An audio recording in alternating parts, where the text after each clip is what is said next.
Assalamualaikum warahmatullahi wabarakatuh. Bagaimana keadaan kalian hari ini?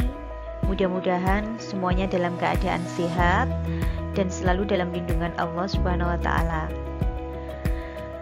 Kali ini kita akan belajar materi statistika untuk bagian yang pertama pada kelas 12 MIA ini atau 12 IPA. Kenapa saya beri bagian yang pertama? Karena nanti ada statistika bagian kedua dan bagian yang ketiga.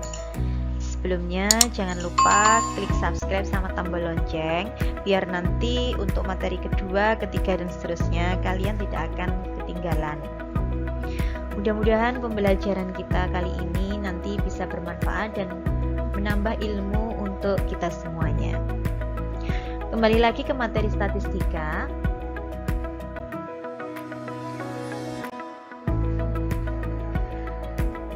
Pada awal pembelajaran materi statistika, apa yang harus kita ketahui? Yang pertama itu tentang definisi. Sebelum pada definisi, sebenarnya statistika ini dibagi menjadi dua, ada statistika deskriptif dan ada statistika inferensia. Untuk statistika deskriptif ini lebih kita pelajari pada jenjang sekolah, jadi setingkat SLTP sampai dengan setingkat SLTA atau madrasah aliyah. Kenapa? Karena pada statistika deskriptif ini berkenaan dengan bagaimana data ini dapat digambarkan atau disajikan dalam bentuk apapun, mulai dari menghitung rata-rata sampai dengan ragam atau standar deviasi. Kemudian yang kedua itu adalah statistika inferensia namanya. Statistika inferensia ini berkenaan dengan pemodelan data dan melakukan pengambilan keputusan berdasarkan analisis data. Ini biasanya lebih digunakan untuk pada jenjang-jenjang berikutnya. Ketika kalian masuk jenjang berikutnya, jenjang perguruan tinggi, itu untuk menyelesaikan tugas akhir ataupun skripsi, kalian nanti pasti ketemu dengan statistika inferensia ini. Jadi nanti ada istilah hipotesis, ada istilah korelasi dan sebagainya. Oke, kita kembali ke materi kita kali ini tentang pengertian statistika. Statistika adalah cabang ilmu matematika yang mempelajari tentang yang pertama itu tentang pengumpulan data, yang kedua itu tentang penyusunan data, yang ketiga tentang penyajian data. Penyajian data ini kita bisa bentuk dalam diagram batang, sajikan dalam bentuk diagram batang. Yang kedua dalam bentuk diagram lingkaran, yang ketiga tabel distribusi frekuensi, dan yang keempat itu histogram, dan yang terakhir adalah poligon frekuensi atau biasa disebut dengan bentuk poligon itu saja. Setelah kita mempelajari tentang penyajian data, apalagi yang kita pelajari pada materi statistika? Yang keempat adalah tentang pengolahan data. Yang kelima tentang penganalisis data. Analisis data nanti bisa kita menghitung ukuran pemusatannya, bisa menghitung ukuran letak, atau bisa menghitung ukuran penyebaran data, tergantung kebutuhan data itu untuk apa.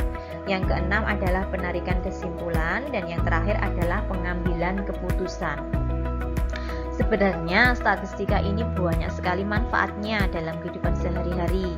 Misalkan untuk kalian ingin menghitung berapa rata-rata uang saku setiap hari dalam satu bulan, atau berapa banyak uang yang dikeluarkan untuk membeli paket data misalkan dalam satu bulan.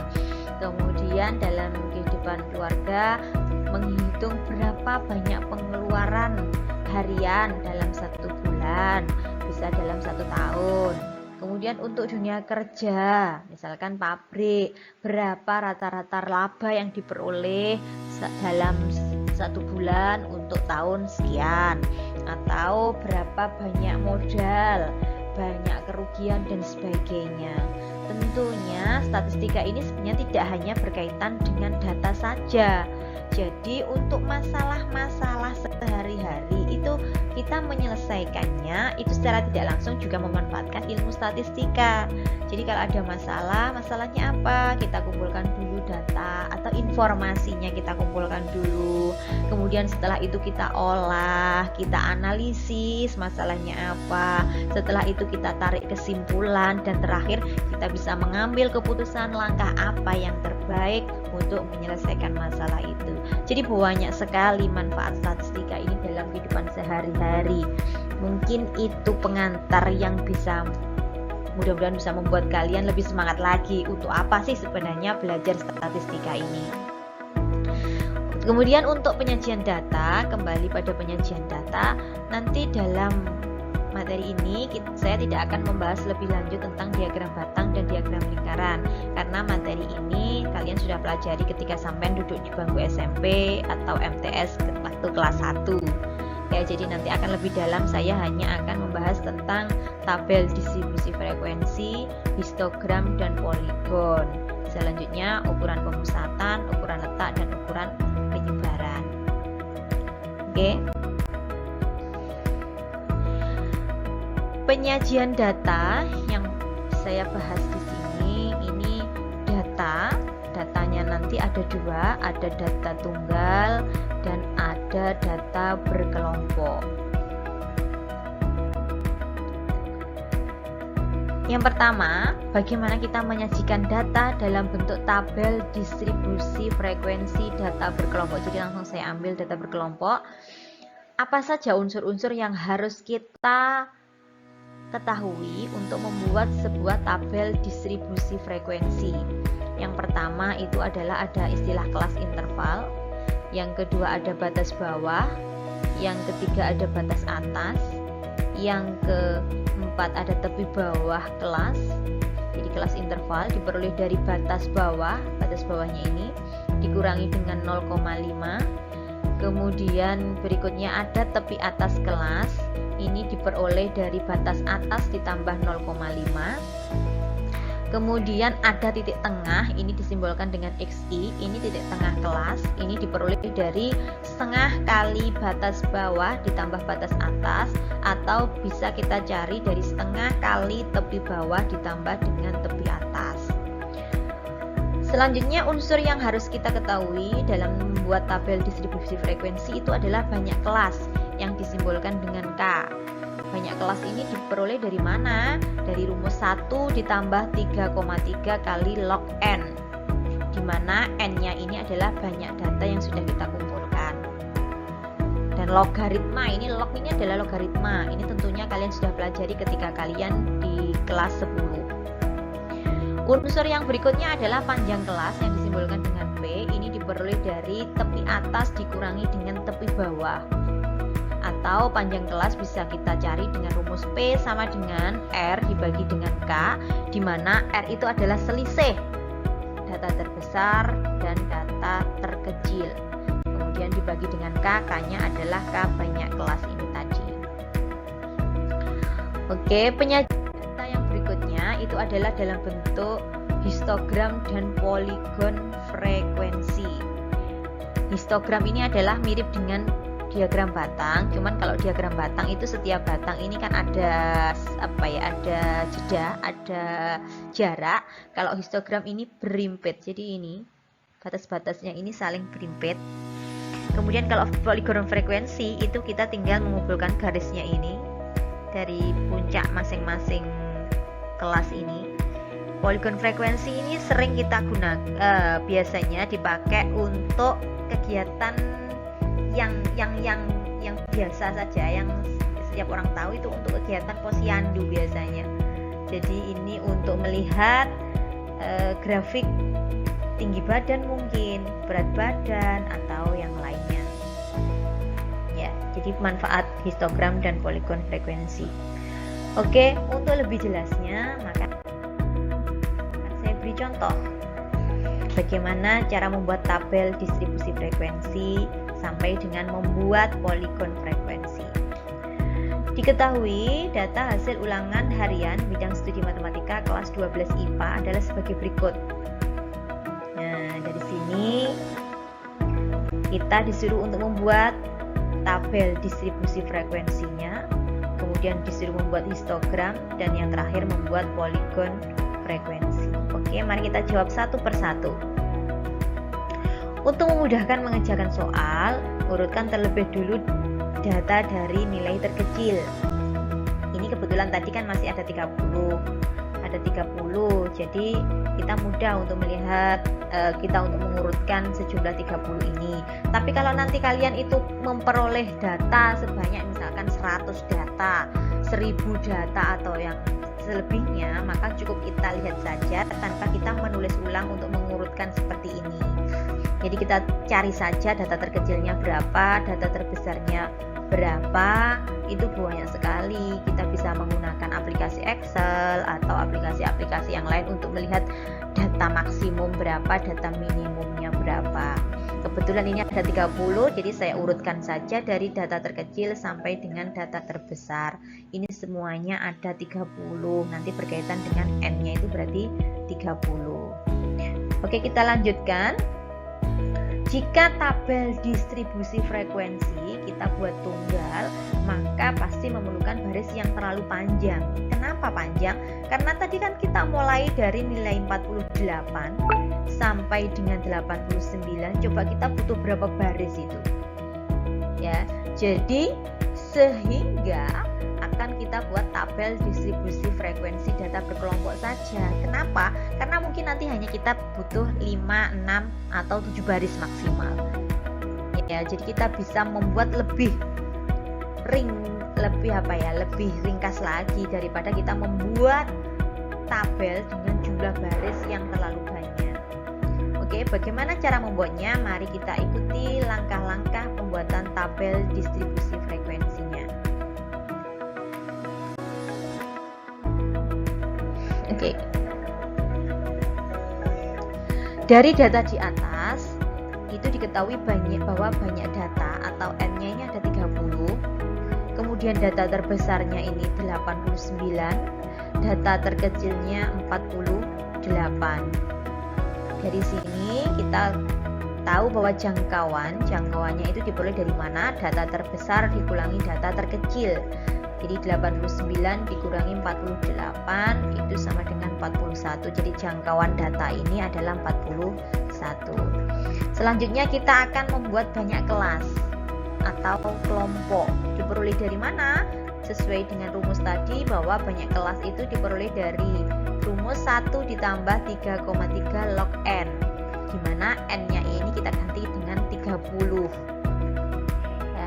Kemudian kita cari bagaimana mencari logaritma dari 30.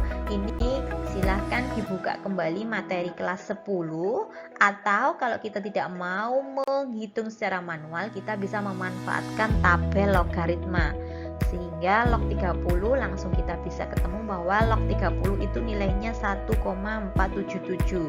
Kita kalikan 3,3, kemudian kita tambahkan 1, sehingga diperoleh banyak kelasnya 5,87. Tidak mungkin kita membuat kelas dalam bentuk desimal pecah seperti ini, sehingga banyak kelas kita bulatkan ke atas. Jadi banyak kelas itu ada 6 kelas. Setelah banyak kelas, kita akan menghitung panjang kelas. Disimbolkan dengan P. Diperoleh dari mana? Dari jangkauan tadi selisih data terbesar dengan data terkecil dibagi dengan banyak kelas, sehingga panjang kelasnya ketemu 6,8. Di sini pun panjang kelas kan juga harus bulat, tidak bisa panjang kelas bentuknya desimal, maka juga kita akan bulatkan ke atas sehingga banyak panjang kelas itu adalah 7. Setelah kita tahu banyak kelas, panjang kelas, maka apalagi yang harus kita cari untuk membuat tabel distribusi frekuensi? Yaitu menentukan yang pertama interval kelas pertama. Interval kelas pertama otomatis kan pasti ada batas bawah, ada batas atas. Batas bawahnya dari mana? Dari data terkecil. Dari data terkecil tadi kan 48. Kemudian batas atasnya itu sama dengan berapa? Batas bawah. Batas bawahnya siapa? Batas bawah yang ini. Ditambah dengan P dikurangi 1, sehingga 48 ditambah 6. 6 dari mana? Karena tadi panjang kelasnya adalah 7, sehingga 7 dikurangi 1 sama dengan 6. 48 ditambah 6 ketemu 54.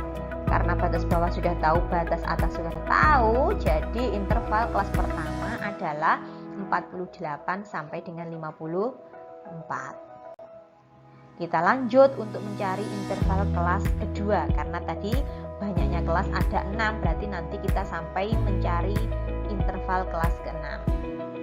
Untuk mencari interval kelas kedua, batas bawah, kita harus tahu batas bawah dari mana?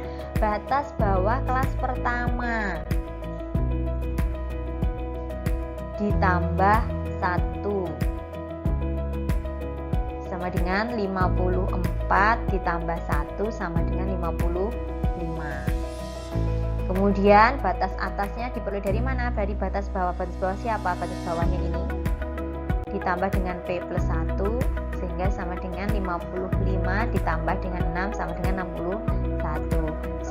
Jadi interval kelas kedua diperoleh 55 sampai 61. Dengan cara yang sama kita cari interval kelas ketiga. Interval kelas 3 yaitu batas bawahnya adalah batas atas kelas kedua ditambah 1, berarti sama dengan 61 ditambah 1 sama dengan 63. Kemudian batas atasnya adalah batas bawah. Batas bawah yang mana? Batas bawah ini, bukan batas bawah kelas-kelas yang lain, batas bawah yang ini tadi, karena kita bicaranya di interval kelas 3 ya, batas bawah kelas ketiga ditambah dengan P-1. P-nya masih dengan 7, tadi 7 dikurangi 1 sama dengan 6, sehingga 62 ditambah 6, 68. Jadi interval kelas ketiga diperoleh rentang 62 sampai 68.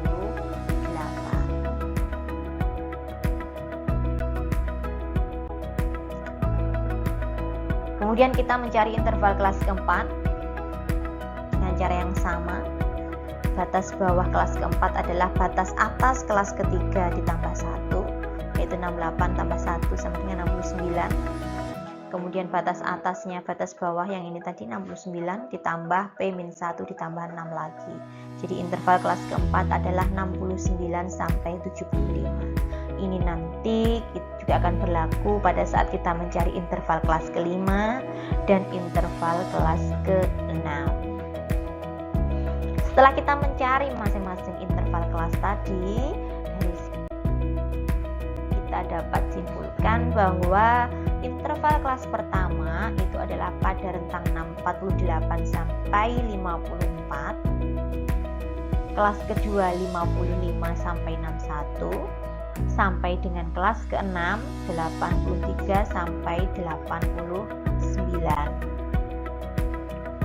Sehingga tabel distribusi frekuensi dari data yang di depan tadi ini diperoleh tabel distribusi frekuensi nilai ulangan harian kelas 12 IPA adalah sebagai berikut. Jadi ini namanya kelas pertama, berikutnya kelas kedua, menghitungnya dari atas ya, interval kelas ketiga, kelas keempat, kelas kelima, kelas keenam. Kemudian ini kalau kita mau buat turusnya, berarti yang nilainya mulai dari 48 sampai 54, ada berapa anak? Ada 1 anak. Kemudian kita tulis frekuensinya dalam bentuk angka seperti ini. 1 tambah 2, 3, 3 tambah 6, 9, tambah 10, 19, ditambah 6, 25, ditambah 5, 30. Sudah sesuai dengan banyak data yang ada di sini. Oke, jadi inilah tadi langkah-langkah bagaimana kita membuat tabel distribusi frekuensi dari data berkelompok. Bagaimana kita membuat histogram? Untuk membuat histogram itu kita harus tahu tepi bawah, tahu tepi atas, dan tengah data atau simbolkan dengan XI. Di depan tadi sudah dibahas bahwa tepi bawah itu diperoleh dari batas bawah dikurangi 0,5. Kemudian tepi atas itu batas atas ditambah 0,5. Jadi dari data tadi XI ini tengah-tengah data ya. Jadi mulai dari 48, 49, 50, 51, 52, 53, 54. Itu kan ada 7. Jadi panjang kelasnya 7. Kemudian tengah-tengahnya berapa? Ya mulai dari 48 sampai dengan 54 tadi, tengah-tengahnya adalah 51. Berikutnya untuk yang kelas kedua, maka data tengahnya berapa? Ya mulai dari 55, 56, 57, 58, 59, 60, 61. Maka rata tengahnya adalah nilainya 58 sampai dengan titik tengah kelas ke-6. Jadi mulai 83 sampai 89 itu titik tengah datanya adalah 86. Kemudian tepi bawah diperoleh dari batas bawah dikurangi 0,5 sehingga ketemu 47,5. Tepi atasnya di batas atas ditambah 0,5 sampai dengan interval kelas yang ke-6 ini. Oke, bisa dipahami ya. Jadi dari sini kita bisa buat histogram. Histogramnya bagaimana cara membuat? Ini kalau kita membuat skala untuk frekuensinya, ini biasanya ditaruh di sini di sebelah kiri yang vertikal. Kalau membuat skala harus sama ya. Jadi nggak boleh 0, 1, 2, 3, 5, 7, 8 sesuai dengan frekuensinya, ini jangan, nggak boleh. Jadi kalau kita mau buat skala 2 ya 0, 2, 4, 6, 8, 10, 12 dan seterusnya sesuai dengan kebutuhan frekuensi. Kemudian untuk yang mendatar ini adalah nilainya. Di sini tadi adalah nilainya. Kenapa ini gambar tidak tepat pada sumbu Y ini atau mepet atau berimpit di sini? Karena di sini mulai rentangannya adalah 48 sampai 54. Sehingga tidak mungkin kita meletakkan grafik ini mepet di sini, tidak mungkin, sehingga mesti ada jeda. Kemudian bagaimana cara membuatnya? Lah ini pas di sebelah kiri ini nilainya adalah tepi bawah. Jadi kalau kita buat ini nilai di 47,5, ini di 54,5.